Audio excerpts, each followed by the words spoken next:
Hello à tous, j'espère que vous allez bien et que vous kiffez ce dimanche matin. Pour ceux qui ne me connaissent pas, je m'appelle Thibaut et je suis le mari de ma femme Sophia, celle qui a porté le message la semaine dernière. Et on va rester sur cette thématique de l'identité en Christ.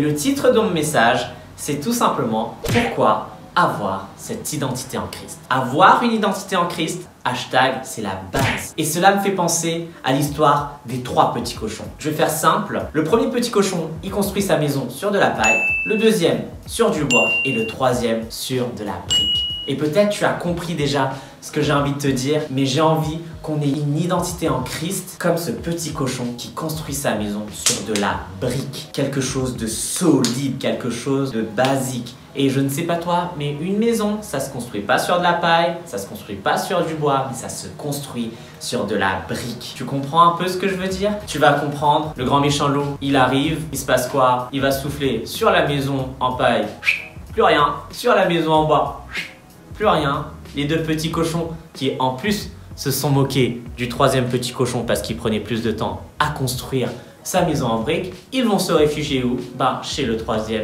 Et évidemment, tu connais la fin de l'histoire. Le grand méchant loup, il essaie de souffler tant bien que mal sur cette maison en briques. Il n'a jamais réussi à le faire tomber. Et cette identité en Christ, on devrait la voir comme ce petit cochon qui a construit sa maison en briques. Et j'ai 3 choses à te dire ce matin. La première, tu es l'ouvrage de Dieu. Un ouvrage, c'est quoi? C'est tout simplement un livre. Un livre, ça représente quoi? C'est pas forcément le truc qui reste à prendre à la poussière chez toi dans une bibliothèque. Un livre, ça représente la connaissance, ça représente la sagesse. Et tu sais, nos grands-parents, ils avaient du mal à avoir accès à ce genre de livres. Moi, mes grands-parents, ils avaient du mal à avoir accès à pouvoir se divertir à lire un livre. T'imagines un peu, un ouvrage, ça a de la valeur. Tu as compris, ça a de la valeur.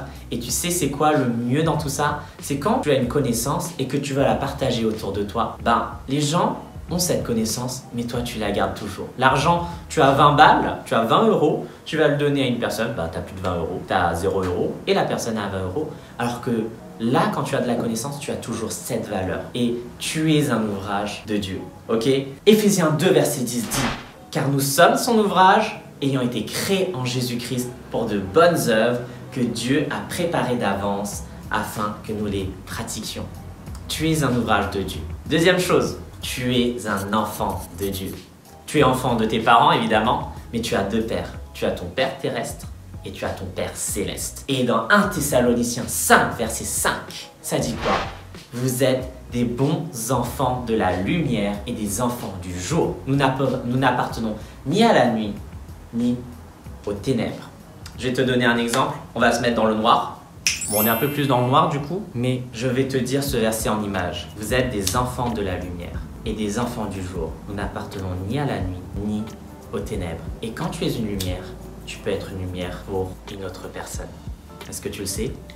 Bref, en tout cas, tu es un enfant de la lumière et un enfant du jour. Et la 3e chose que je veux que tu retiennes, c'est que tu es héritier de son royaume. Dans Romains 8, verset 17, ça dit « Or, si nous sommes des enfants, nous sommes aussi des héritiers. » Héritiers de Dieu et co-héritier de Christ. Non seulement on fait partie de ce royaume, mais on a une place à la table de Christ. Tu sais, tu avais Antoine Griezmann qui voulait sa place avec Ronaldo et Messi. Toi, tu as ta place à la table de ton Dieu, de ton Seigneur Dieu. Et je ne sais pas si tu te rends compte de l'impact d'être un ouvrage de Dieu, d'être un enfant de Dieu et d'être un héritier de son royaume. C'est un truc de ouf, n'est-ce pas? Et je ne sais pas toi, mais avoir une identité en Christ, ça te permet d'affronter toutes les épreuves possibles. Mon identité en Christ a permis d'affronter cette année difficile pendant le Covid, quand j'avais du mal à pouvoir m'accrocher à tout simplement évoluer dans mon travail, quand je voulais tout simplement avancer dans mon mariage alors qu'il y avait le confinement, tu connais. Mais en tout cas, pendant ces épreuves difficiles, ma vie était ancrée et je me rappelais que mon identité n'était pas seulement sur moi-même, mais sur lui. Et que si tu penses que tu es bête, sache que c'est un mensonge de l'ennemi et que Dieu dit que tu es une créature merveilleuse, que tu es intelligent, que les notes ne reflètent pas ton identité, elles reflètent tout simplement peut-être un manque de travail ou peut-être un manque du fait que tu travailles pas assez. Mais je suis sûr et je suis certain et je suis convaincu que tu es une créature merveilleuse, tu es intelligent, tu es belle, tu es beau, tu es un beau gosse. Et n'oublie jamais que tu as une identité en Christ et que c'est une base qui te rappelle qui tu es vraiment. Tu es aimé, tu es fait pour aimer les autres, à aimer ton Dieu, à aimer la vie, à aimer les gens autour de toi. Sur ce, je vous fais des gros bisous. À la prochaine. Ciao!